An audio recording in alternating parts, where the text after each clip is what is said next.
Hi viewers, welcome to our channel. ప్రస్తుతం మనతో పాటు దాము బాలాజీ గారు, సీనియర్ జర్నలిస్ట్, వారితో ఒకసారి మాట్లాడదాం.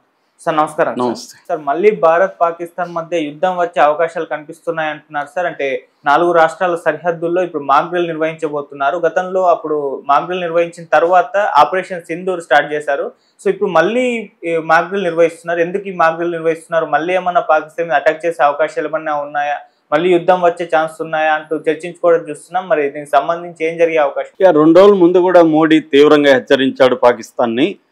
సో ఒక రకంగా పాకిస్తాన్కి మనకు యుద్ధం మే 10న అంతమైన తర్వాత కూడా మాటల యుద్ధం అయితే కంటిన్యూ అవుతుంది. నిజానికి మోడీ అండ్ బీజేపీ లీడర్లు పెంచారు కూడా ఇది. ఒక పక్కేమో మన 7 టీమ్స్ వరల్డ్ వైడ్గా వెళ్ళి మన వ్యూ ఏంటి, పాకిస్తాన్ వ్యూ ఏంటి, పాకిస్తాన్ మన దేశంలో ఎలాగ టెర్రరిజాన్ని ప్రోత్సహిస్తుంది విత్ డేటా అనేక దేశాల్లో, దాదాపు 35 దేశాల్లో మన 7 టీములు వెళ్ళి ఆల్రెడీ ప్రచారాన్ని మొదలుపెట్టాయి.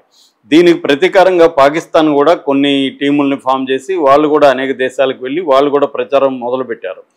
మరోవైపు పాకిస్తాన్ మనల్ని బెదిరిస్తుంది, మీరు మాకు నీళ్లు కానీ ఆపేస్తే మేము మీ ఊపిరి ఆపేస్తామని వాళ్ళ అహ్మద్ చౌదరి వాళ్ళ మిలిటరీ డీజీ ఆయన కూడా హెచ్చరించాడు. సో అదే స్థాయిలో మోడీ కూడా పదే పదే హెచ్చరికలు జారీ చేస్తున్నాడు పాకిస్తాన్కి. మీరు కానీ టెర్రరిజాన్ని ఆపకపోతే మేము మీ అంతు చూస్తాం అన్నట్టుగానే మాట్లాడుతున్నారు. ఇప్పటి వరకు ఇండస్ వాటర్ ట్రీటీని కూడా మనం ఏదైతే ఆపామో, అభియన్సలు పెట్టామో దాన్ని నార్మలైజ్ చేయలేదు. అట్లాగే మిగతా శాంక్షన్స్ కూడా అలాగే ఉన్నాయి. అంటే యుద్ధ వాతావరణం కంప్లీట్గా పోలేదు. ఎప్పుడు పోతుందంటే సివిలియన్ డిస్కషన్స్ జరగాలి. ఇప్పటి వరకు ఏంటంటే మనకి మిలిటరీ లెవెల్లో డిస్కషన్ జరిగే తప్ప సివిల్ లెవెల్లో జరగలేదు.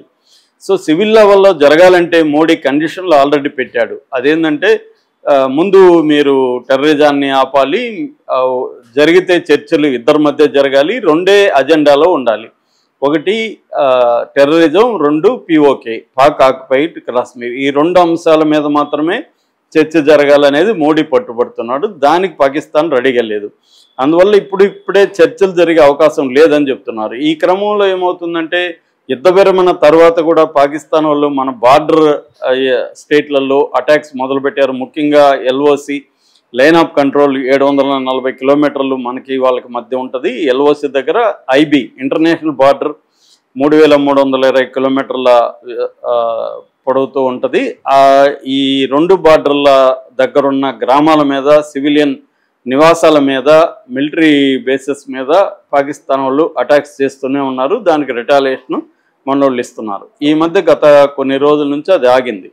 అయితే ఇన్ఫిల్ట్రేషన్ అంటే టెర్రరిస్టులు పాకిస్తాన్ నుంచి ఇండియాలోకి రావడం ట్రై చేస్తూనే ఉన్నారు. మరోవైపు స్లీపర్ సెల్స్ యాక్టివ్ అయినట్టుగా మనకు కనబడుతుంది. ఇంకోవైపు పాకిస్తాన్కి ఇన్ఫర్మేషన్ అందించే ఇండియన్ ఏజెంట్స్, సివిలియన్స్ కావచ్చు, జ్యోతి మల్హోత్రా, ఉజాలా లాంటి వాళ్ళు, అట్లాగే రామ్ జాట్ అతను CRPF జవాను, ఇలాంటి వాళ్ళు దాదాపు ఇప్పటి వరకు 20 మంది వరకు దొరికినట్టుగా మనకు తెలుస్తుంది. ఈ నేపథ్యంలో ఏంటంటే ఇప్పుడు ఒక వార్త సంచలనం క్రియేట్ చేసింది. ఆ వార్త ఏంటంటే మనకి బార్డర్గా ఉన్న స్టేట్స్ ఏవైతే ఉన్నాయో గుజరాత్, పంజాబ్, రాజస్థాన్, జమ్మూ కాశ్మీర్, ఈ 4 రాష్ట్రాల్లో ఈరోజు సాయంత్రం 5 నుంచి 9 మధ్యలో అనేక జిల్లాల్లో, ఒక్కొక్క రాష్ట్రంలో 20-30 జిల్లాల్లో ఒక మాక్ డ్రిల్ నిర్వహిస్తున్నారు. దాంతోపాటు హర్యానాలో ఆపరేషన్ షీల్డ్ పేరుతో హర్యానాలో ఉండే 22 జిల్లాల్లో కూడా ఇటువంటి మాక్ డ్రిల్లే నిర్వర్తిస్తున్నారు. అంటే ఈ 5 రాష్ట్రాల్లో కూడా ఈరోజు మాక్ డ్రిల్స్ ఎందుకు చేస్తున్నారు? ఇది హోమ్ అఫైర్స్, మన మినిస్టర్ ఆఫ్ హోమ్ అఫైర్స్ ఆధ్వర్యంలో జరుగుతుంది. ఇది ఏమేమి జరుగుతుంది మాక్ డ్రిల్ అంటే ఎయిర్ రైడ్ సైరన్స్, అంటే మనకి ఎయిర్ రైడ్ జరగబోతుంటే సైరన్స్ వస్తాయి, ఆ సైరన్స్ మోగిస్తారు. దాని తర్వాత బ్లాక్అవుట్ ఎక్సైజ్ అంటారు. అంటే మొత్తం పవర్ ఇంక్లూడింగ్ జనరేటర్స్ అన్ని రకాల పవర్ని ఆపేసి కంప్లీట్ డార్క్లో పెట్టి, డార్క్లో ఉన్నప్పుడు ఎలా ఉంటుందో ఒకసారి చూపిస్తారు. తర్వాత ఎవాక్యువేషన్ డ్రిల్స్ అంటారు. అంటే బయట ఎక్కడైనా ప్రజలు ఉంటే వాళ్ళని ఎవాక్యువేట్ చేసి సేఫ్ ప్లేస్లకి తీసుకురావడం, దాన్ని ఎవాక్యువేషన్ డ్రిల్స్ అంటారు. తర్వాత సిమ్యులేటెడ్ ఎమర్జెన్సీ, అంటే ఒక ఎమర్జెన్సీ వచ్చినప్పుడు ఎలాంటి సిచ్యువేషన్ ఉంటుందో అలాంటి సిచ్యువేషన్, అంటే వీధులు ఎవరు ఉండకూడదు, గుంపులుగా ఎక్కడ తిరగకూడదు, ఒంటరిగా అసలు ఉండకూడదు, ఇలాంటి మన సిమ్యులేటెడ్ ఎమర్జెన్సీ ఉంటుంది. అట్లాగే యాంటీ సబటేజ్ చెకింగ్ అంటారు. యాంటీ సబటేజ్ అంటే అటాక్ చేసినప్పుడు దాన్ని ఎట్లా ఎదుర్కోవాలి అనే ఇది కూడా జరుగుతుంది. ఇవి ప్రధానంగా జరుగుతాయి అన్నమాట. ఇవి దీంట్లో ఎవరెవరు పాల్గొంటారంటే అన్ని డిపార్ట్మెంట్ సివిల్ డిఫెన్స్ టీమ్స్ అంటారు అన్నమాట. ఇదంతా కూడా దీని పేరే సివిల్ డిఫెన్స్ డ్రిల్ అంటారు. సో ఈ సివిల్ డిఫెన్స్ అంటే మిలిటరీ వాళ్ళు ఏముండరు, సివిల్ డిఫెన్స్కి సంబంధించి అంటే పోలీసులు ఉంటారు, ఫైర్ డిపార్ట్మెంట్ ఉంటుంది, రెవెన్యూ, మిగతా గవర్నమెంట్ డిపార్ట్మెంట్స్ ఉంటాయి దీంట్లో. తర్వాత మన ప్రత్యేకమైన ప్రొటెక్షన్ ఫోర్సెస్ స్టేట్ లెవెల్లో ఉంటాయి, అవన్నీ కూడా పాల్గొంటాయి. దాంతోపాటు సివిలియన్స్ కూడా, సివిలియన్కి సంబంధించిన ఎన్ఎస్ఎస్, ఎన్సిసి ఇలాంటి ఆర్గనైజేషన్స్ వాళ్ళు పాల్గొంటారు. తర్వాత ఏమన్నా గ్రూప్స్ ఉంటే, ఆర్గనైజేషన్స్ ఉంటే వాళ్ళు పాల్గొంటారు. అలాగా ప్రజలందరూ దీంట్లో ఇన్వాల్వ్ అవుతారు. అట్లాగే వాలంటీర్స్ని కూడా కొంతమందిని పెడుతున్నారు. ఈ వాలంటీర్స్ యాక్టివ్గా ఉండి ఒక్కొక్క అపార్ట్మెంట్కి కొంతమంది వాలంటీర్లు, ఒక్కొక్క స్టేట్కి కొంతమంది వాలంటీర్లు, ఇలాగా వాలంటీర్స్ బాధ్యత తీసుకొని అక్కడ ఉన్న ప్రజల్ని, ముఖ్యంగా ముసలి వాళ్ళు ఇలాంటి వాళ్ళు ఉంటే వాళ్ళని ఎలా, ప్రత్యేక పిల్లలు వాళ్ళని, లేకపోతే హెల్త్ బాగాలేని వాళ్ళు వీళ్ళని ఎలా చేయాలి, ఇవన్నీ జరుగుతుంది. సో అట్లాగే గవర్నమెంట్కి సంబంధించిన ఆల్ ఏజెన్సీస్ కూడా దీంట్లో పాల్గొంటారు. ముఖ్యంగా ఏంటంటే సెన్సిటివ్ ఏరియాస్ ఎక్కడెక్కడ ఉన్నాయో వాటిని ఎలా కవర్ చేయాలి, ఒకవేళ ఉన్న వాటికి పెద్ద పెద్ద కవరేజ్ వేసేసి కవర్ చేసేయడం కనబడకుండా, ఎందుకంటే నైట్ అటాక్స్ జరుగుతాయి కాబట్టి కంప్లీట్గా బ్లాక్అవుట్ చేసి వాటిని కవర్ చేయడం, ఎక్కడున్నాయో తెలియకుండా రాడార్కి అందకుండా ఉండాలంటే ఏం చేయాలి, ఇవన్నీ కూడా దీంట్లో చేస్తారన్నమాట.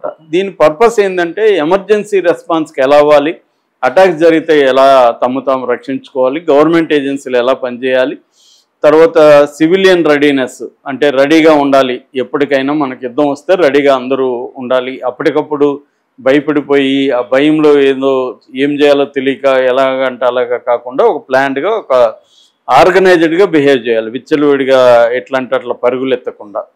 మూడవది ఇన్ఫ్రాస్ట్రక్చర్ని రెడీ చేయడం, అంటే మనకు అన్ని రకాల ఇన్ఫ్రాస్ట్రక్చరు, కొంత ఎక్విప్మెంటు ఇవన్నీ కూడా రెడీ చేయడం. ఎక్కడైనా కీలకమైన ప్లేసుల దగ్గర బంకర్స్ లాంటివి, అంటే బేస్మెంట్లు ఎక్కడెక్కడ ఉన్నాయి, బేస్మెంట్లోకి వెళ్ళిపోతే కొంత సేఫ్, పైకంటే కూడా బేస్మెంట్లలో సేఫ్, ఎక్కడెక్కడ ఉన్నాయి అవన్నీ గుర్తించి అవన్నీ మార్క్ చేయడం, దగ్గరగా ఉన్న వాళ్ళకి అది చెప్పడం, దానికి సంబంధించిన అలర్ట్ మెసేజ్లు అవన్నీ వెళ్ళడం, ఇవన్నీ ఉంటుంది. అట్లాగే నేషనల్ సెక్యూరిటీ ఫోర్సెస్ ఏవైతే ఉంటాయో, ఇంటర్నల్ సెక్యూరిటీ ఫోర్సెస్, వాటిని అన్నింటినీ కూడా అలర్ట్గా ఉంచడం, అంటే ఏదన్నా జరిగినప్పుడు. ఇది బేసిక్గా దీని లక్ష్యం. ఇవి ఎందుకు చేస్తున్నారు సడన్గా, ఎందుకంటే ఆపరేషన్ సింధూర్ ముందు కూడా ఇవి ఇచ్చేశారు, ఇప్పుడు ఇవి ఎందుకు చేస్తున్నారు, అప్పుడేమో అది ఆపరేషన్ అభ్యాస్ అనే పేరుతో చేశారు మొత్తం దేశం అంతా, కానీ ఇప్పుడు దేశం అంతా చేయట్లేదు, బార్డర్ ఏరియాలను చేస్తున్నారు. అందుకని డౌట్లు వస్తుంది అందరికీ.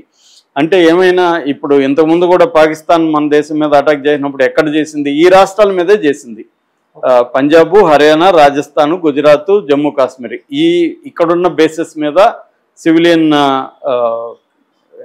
ఇండ్ల మీద వాటి మీద చేసింది. కాబట్టి ఇప్పుడు కూడా మనం ఏదైనా చేస్తేనే కదా వాళ్ళు చేయబోతారు, అంటే మనం ఏమైనా చేయబోతున్నామా, మళ్ళీ ఆపరేషన్ సింధూరు రీస్టార్ట్ అవుతుందా, ఎందుకంటే పాజులో ఉందనేది రాజ్నాథ్ సింగ్ ఆల్రెడీ